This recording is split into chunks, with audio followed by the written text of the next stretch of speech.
Hello everybody, and welcome back to Steven's Fight Show. Now, UFC 280, let's talk about it. UFC 280 just happened about a few days ago, and my god, it was a great event. I mean, the fights on the main card and even on the prelims were pretty good as well. Belal Muhammad pretty much got the most impressive win of his career. Beneil Dariush had a good win against Gamrot. Sean O'Malley pulled off a quote-unquote upset against Petr Yan. Aljo got a dominant win against TJ. And Islam Makhachev finished the one man that finishes everybody else. And watching the event through pay-per-view, it looked like the atmosphere was absolutely electric. But however, in this video, we're going to be talking about one thing, and it's the number one thing that the MMA community is talking about right now, which is the decision between Sean O'Malley and Petr Yan. I know I'm going to have a lot to say about this. I'm not going to waste any time. I don't want this video to be too long as well, so I just want to get straight to the point and make this video as short as I can. Alright, so before we talk about the decision between Sean O'Malley and Petr Yan, let's first acknowledge how great of a fight this was.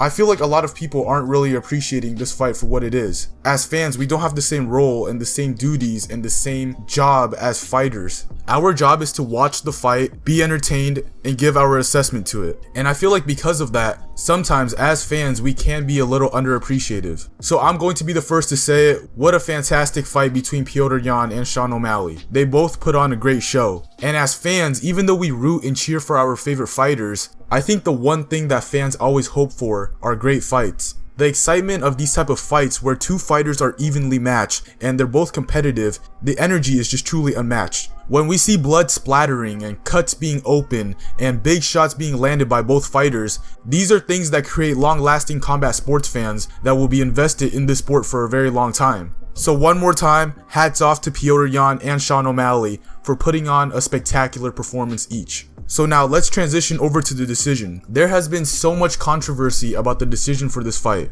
So many mixed emotions, opinions, and debates about this fight are still circulating on the internet right now as we speak, and honestly it's wild. I've never seen so many combat sports fans come together to debate a fight that was extremely close like this. This fight was really close for many reasons. Both guys landed some big shots on each other. Petr Yan landed a lot of takedowns. Sean O'Malley had a lot of big moments in the fight. And the fight was just a back and forth affair. And watching it live for the first time, I believe the decision for this fight was not correct. I thought Petr Yan had beaten Suga to the finish line by about 1 or 2 steps. O'Malley did extremely well for being the underdog for this fight, but I don't think he did enough to win this fight. So on Twitter, I've been looking at both sides of the debate, and the main argument I've been seeing for Sean O'Malley winning the fight is that he won rounds 1 and 3, and the reason that justifies that is that people believe that Suga was leading in the damage department. And again, I personally disagree with the decision. I felt like the decision should have been 29-28, with rounds 1 and 2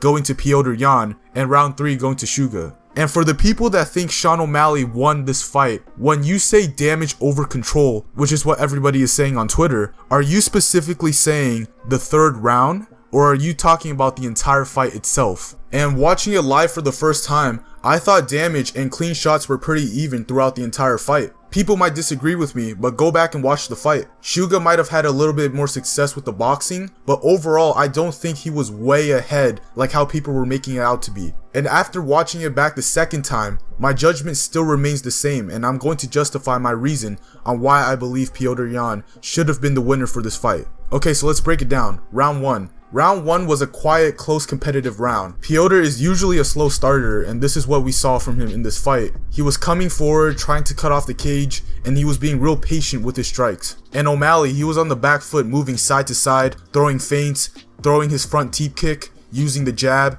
and landing a few straight right hands. Essentially, he was doing what he normally does. And immediately, one of the things I noticed was Yan was having trouble reading the distance between him and Suga. Since Suga was on his toes throwing a bunch of feints at Petr Yan, he was drawing reactions from him early on. It looked like Petr Yan had thought that the distance between him and O'Malley was a lot greater than he expected. Because people have to remember, Sean O'Malley is almost 6 feet with a 72-inch reach, and he fights at bantamweight. Do you know how ridiculous that is? When you see somebody who's that tall and they possess that kind of a reach, you would think they fight at what? Welterweight? But no, this guy fights at 135 pounds, which is honestly insane. But Suga, he was fighting his fight by staying at the end of his range, and his ability to throw long strikes where he's at was just ridiculous. He was literally able to stay like 7 feet away from Petr Yan, and he was able to land a lot of good long strikes on Petr Yan. And even on shots where Yan has seen it coming, when he was backing out of range, he was still getting caught at the end of that punch. If you notice on the replays, when Sean would catch Petr Yan, Petr would take a half step back and he would still get caught at the end of his range. Whereas O'Malley, if he was to slide and take 1 step out of range, he would be okay because the distance between him and Petr Yan would always work in his favor. And I think at that point, I think Yan opted to grapple with O'Malley, not because he couldn't strike with him, but because the distance was a bigger issue than he expected. And obviously he wanted to see if grappling Sean was going to be an easier task, because at the end of the day, it's MMA. It's not kickboxing, it's not wrestling,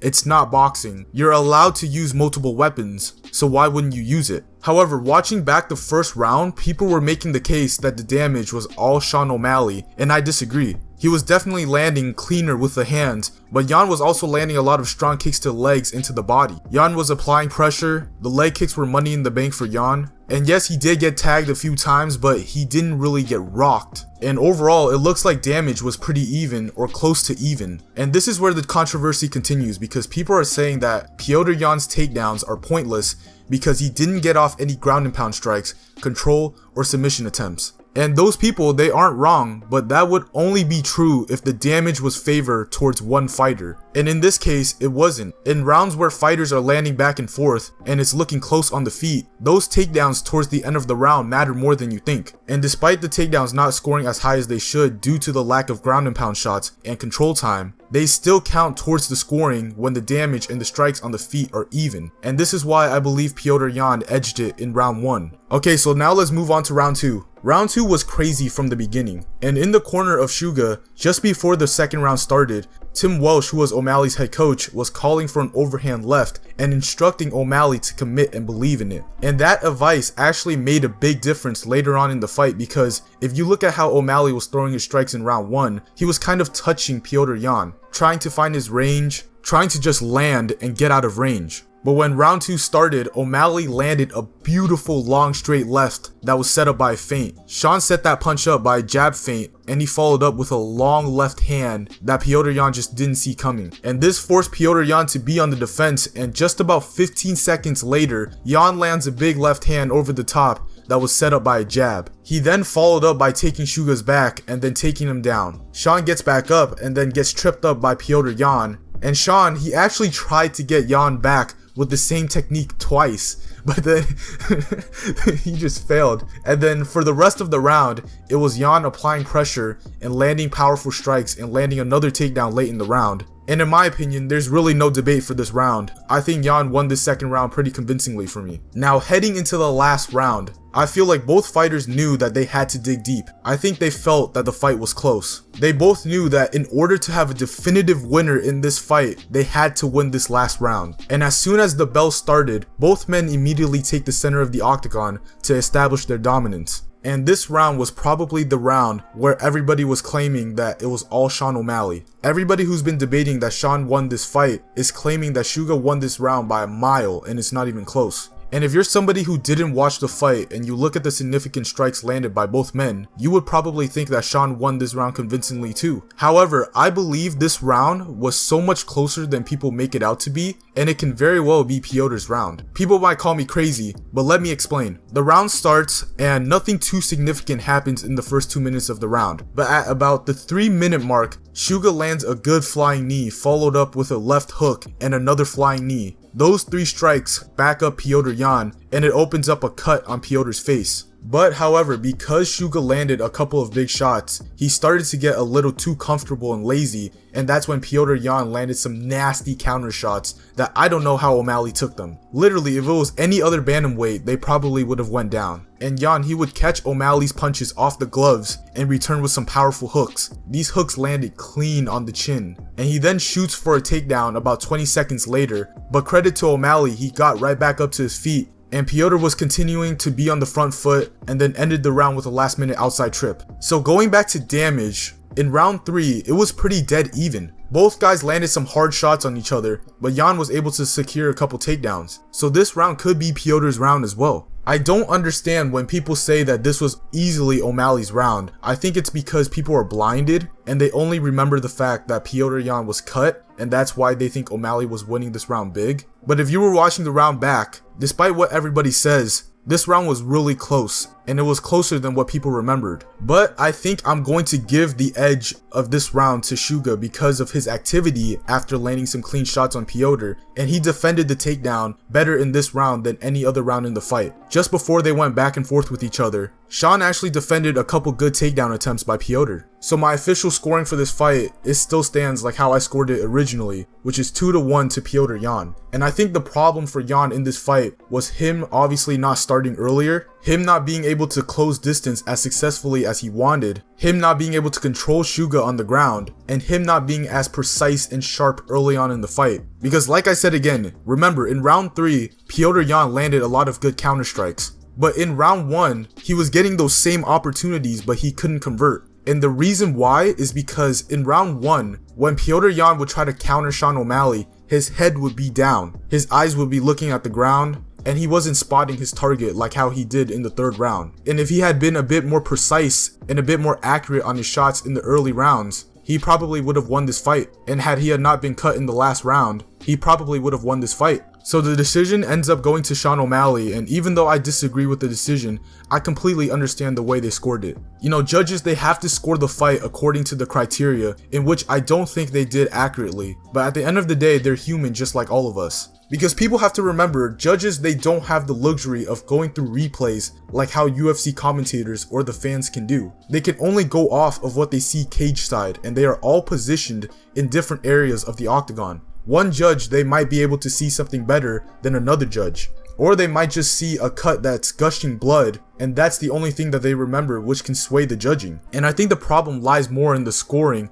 than the judges itself, because there are so many fights in UFC history that have not been judged according to the criteria, and because of that, there's so much subjectivity in the sport. And all in all, to wrap it all up, Sean O'Malley, he won a close fight against Petr Yan, and people are saying this fight is a robbery. You can't really classify this fight as a robbery because it was a close fight. It could have went either way. And to be honest, the biggest robbery for this fight was that it wasn't 5 rounds. For a fight to be so evenly matched, for the styles to match up so well with each other, 3 rounds was just not enough for us to see what both fighters could do to each other. So in the future, if they do rematch, this fight has to be 5 rounds. And Sean O'Malley, he's probably going to fight for the title next. I think before this fight happened, they declared that the winner for this fight is going to fight for the title next. And rightfully so, I think Sean does deserve it. And Petr Yan, according to DC, is contemplating leaving the UFC. In my opinion, I do understand how he's feeling, but I don't think he should leave. There's still so many great fights for Petr in this company that I don't think it's time for him to leave just yet. I think him versus Chito Vera would be an amazing fight, or even him versus Merab. And if he beats one of those guys, he could work his way back to a title shot. And lastly, to end this video off, I want to mention something that is kind of being overlooked right now. I think everybody is so focused on the decision for this fight that I think everybody is missing the point here. The point here is that a dude who was ranked number 11 was able to compete against the number 1 ranked fighter in this division when the general MMA fanbase didn't even think Suga had a chance to begin with. Like I said again, when this fight was first scheduled, people were literally saying, "Oh, Petr Yan is gonna smoke O'Malley. O'Malley has 0 chance." Nobody believed in Suga to win this fight. And for him to go out there and put on that kind of a performance, you can only respect it and give him his flowers. So let's give Sean O'Malley his credit and his props. And even if Sean would have lost this fight, he would have been deemed a winner anyways. Whether if he would have won or lost, Sean O'Malley would have walked out of that cage as a winner regardless. And that is it, guys. Thank you guys so much for listening to what I have to say. And let me know, how did you score the fight between Sean O'Malley and Petr Yan?